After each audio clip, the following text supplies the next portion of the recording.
हर रोज एक नई कहानी देखने के लिए चैनल को सब्सक्राइब करें और बेल आइकन दबाना ना भूलें। प्राची एक बहुत ही सुंदर और गुणी लड़की थी। उसके पिता बाबूलाल और माँ शिवानी अपनी बेटी से बहुत प्यार करते थे। प्राची हमेशा से ही घर का सारा कामकाज बड़े मन लगाकर किया करती थी। आसपास के सभी लोग उसके स्वभाव और गुणों की चर्चा करते ही रहते थे। वक्त बीतता जाता है। उसकी उम्र 25 साल हो गई थी, लेकिन अब तक उसकी शादी नहीं हुई थी। पता है क्यों? क्योंकि उसकी कुंडली में मांगलिक दोष था। शादी के लिए रिश्ते तो बहुत आते, पर उसके मंगल दोष की वजह से सभी रिश्ते टूट जाते। सुनिए जी, इतने रिश्ते आते हैं, पर मांगलिक दोष के कारण सब धरा का धरा रह जाता है। कब होगी हमारी बेटी की शादी? सब ताने देते हैं। अरे तुम चिंता मत करो, सब ठीक होगा। भगवान जरूर कुछ अच्छा सोचे होंगे। जी भगवान करे ऐसा ही हो। मैं तो कब से दुआएं मांगी बैठी हूँ, जल्दी से बस ये रिश्ता पक्का हो जाए। ऐसे ही कुछ दिन बीत जाते हैं।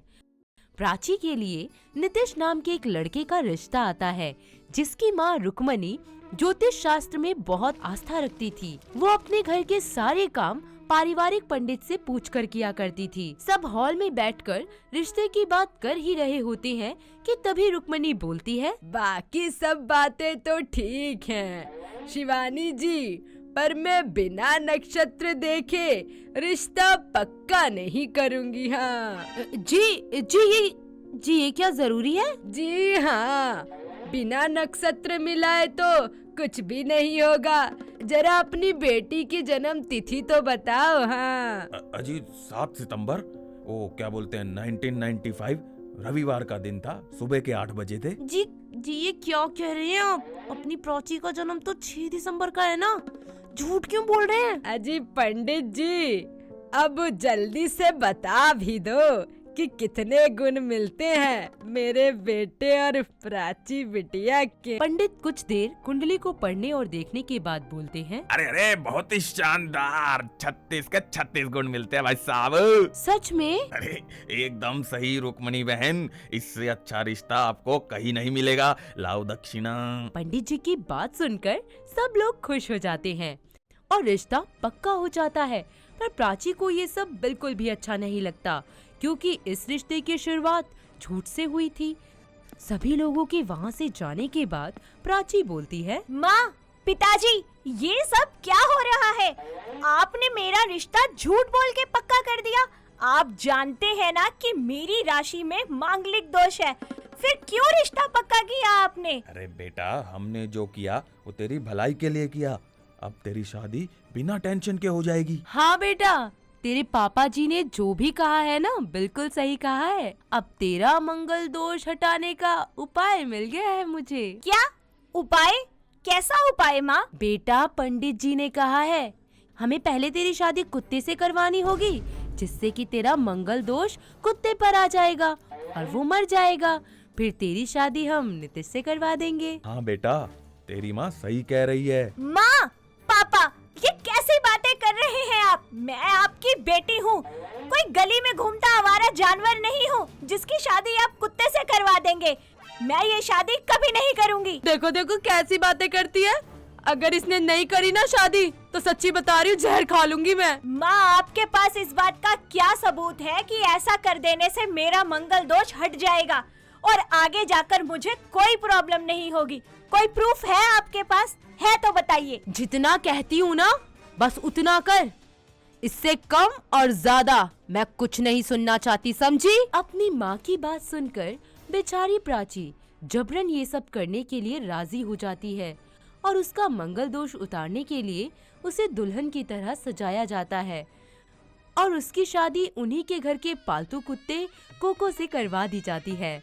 घर के सभी लोग कोको को अपने दामाद के रूप में स्वीकार कर लेते हैं। दामाद जी, आओ आओ आओ, खाना खा लो, आओ आओ। अरे दामाद जी, अरे आ जाओ। अरे आइए ना। अरे भाई साहब, कहाँ जा रहे हो? अरे किधर ध्यान है? आइए ना दामाद जी। ये सब देखकर प्राची को बहुत बुरा लगता है और गुस्सा भी आता है, पर वो कुछ नहीं कहती। तभी उसकी माँ उसे कहती है, ले बेटा, अब तू भी खा ले और रस्म पूरी कर दे, एक साथ खाने की। दामाद जी कितने प्यारे हैं ना। ये क्या कह रही हैं आप माँ? मैं कोका का झूठा खाना खाऊं? शादी कर ली इतना बहुत नहीं है? अरे बेटा, पति है ये तेरे, हमारे दामाद जी ऐसे नाम नहीं लेते अपने पति का।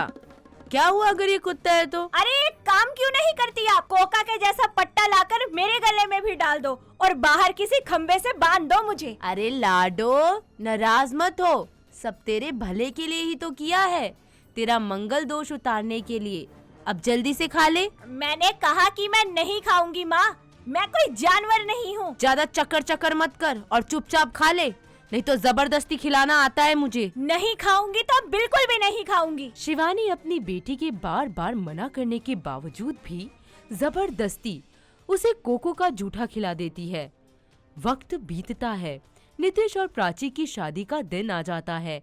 सारी तैयारियां हो जाती हैं और घर के बाहर नाचती गाती बारात पहुंच जाती है। दूल्हा दुल्हन को मंडप में ले जाया जाता है। प्राची को ये सब बिल्कुल भी अच्छा नहीं लगता। पंडित जी गठबंधन के लिए मंत्र भी पढ़ रहे होते हैं कि तभी वो जोर से बोलती है, ये शादी नहीं हो सकती, रोक दीजिए ये शादी। जिस रिश्ते की बुनियाद झूठ पर टिकी हो वो रिश्ता कभी सफल नहीं हो सकता। पर क्यों? क्या हुआ? और किस झूठ की बात कर रहे हैं आप सब लोग? मैं एक मांगलिक हूँ, तुम मुझसे शादी करोगे ना तो तुम्हारी मौत हो जाएगी, ऐसा सब लोग कहते हैं मुझे। सभी लोग हैरानी से प्राची की तरफ देखने लगते हैं। क्या कहा? तू मांगलिक है? हे भगवान, तेरे घर वालों ने हमेशा झूठ बोला। लगता है मेरे बेटे को मारने की साजिश रच रहे हैं। नहीं नहीं बहन जी, ऐसा कुछ नहीं है। अभी रोक दो ये शादी और बारात वापस ले चलो, कोई शादी नहीं होगी। नहीं नहीं, मेरी बेटी की जिंदगी तबाह हो जाएगी, ऐसा मत करो। बस करो माँ, और क्या क्या करोगी आप? मेरा मंगल दोष उतारने के लिए आपने मेरी शादी एक कुत्ते से करवा दी, उसका झूठा खाना खिला दिया मुझे।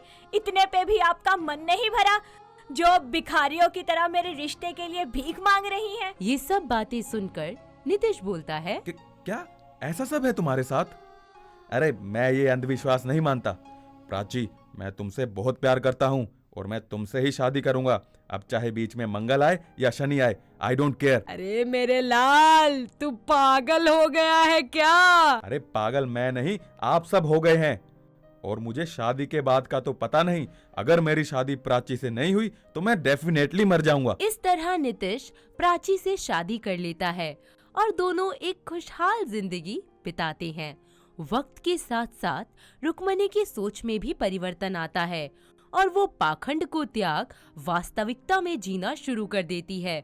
इस तरह सबको समझ आ जाता है कि दोष इंसान की दकियानुसी सोच में होता है, कुंडली या मांगलिक दोष में नहीं।